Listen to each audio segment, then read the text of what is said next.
क्या इसराइल अपने वजूद की लड़ाई लड़ रहा है? क्या इसराइल ईरानी हमलों से इस कदर डर गया है कि वो अपने भविष्य के बारे में सोच रहा है कि हम नहीं जानते आगे क्या होने वाला है?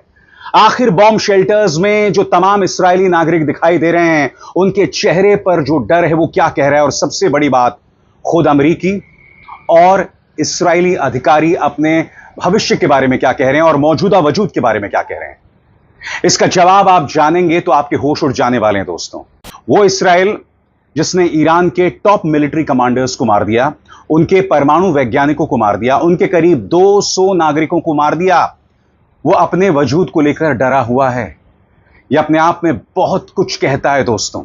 और यह जानकारी कहीं और से नहीं, अमेरिकी पत्रकार जो इस्राएली अधिकारियों से बात कर रहे हैं, उनकी तरफ से जानकारी आ रही है। सुनिए, फॉक्स न्यूज के पत्रकार ने क्या कहा।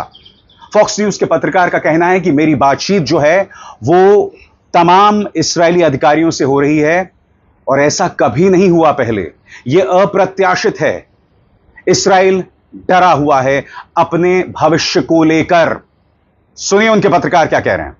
This is an unprecedented moment for Israel. Again, we have been reporting here on the ground for nearly 7 years. We have seen rocket attacks from Hamas and Islamic Jihad in Gaza, precision-guided missiles coming from Hezbollah in southern Lebanon, ballistic missiles from the Houthis in Yemen, Iran-backed Iraqi and Syrian Shia militias launching drones and missiles at this country.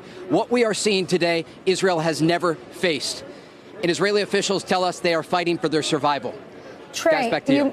Trey, you mentioned that there's an emphasis on taking out the energy infrastructure.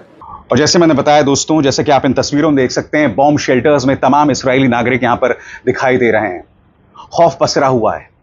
मैंने इसी मंच पर आपको बताया है, इस वक्त तक ईरान ने इसराइल पर 6 बड़े हमले किए हैं और इन 6 बड़े हमलों में इसराइल डगमगा गया है बुरी तरह से, और वो लगातार अमेरिका की तरफ देख रहा है।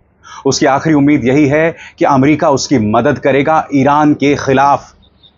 मगर हालात लगातार पेचीदा होते जा रहे हैं दोस्तों। इसराइल ने एक ऐसे ऑयल फील्ड पर हमला कर दिया है जिस पर संयुक्त मालिकाना हक ईरान और कतर का है। वो कतर जो अमेरिका का सहयोगी है। सही सुना आपने। यानी कि इसराइल ने एक ऐसे ऑयल फील्ड पर हमला किया है जिस पर कतर की भी हिस्सेदारी थी। उसको लेकर क्या जानकारी है दोस्तों, मैं आपको बतलाऊंगा। मगर जो खबर फॉक्स न्यूज से आ रही है वो अपने आप में बहुत कुछ कहता है। उनके पत्रकार ये भी कह रहे हैं कि इस्राएली कह रहे हैं कि आने वाले दिनों में हमले बढ़ेंगे, लगातार बढ़ेंगे। इसराइल अमेरिका की तरफ देखेगा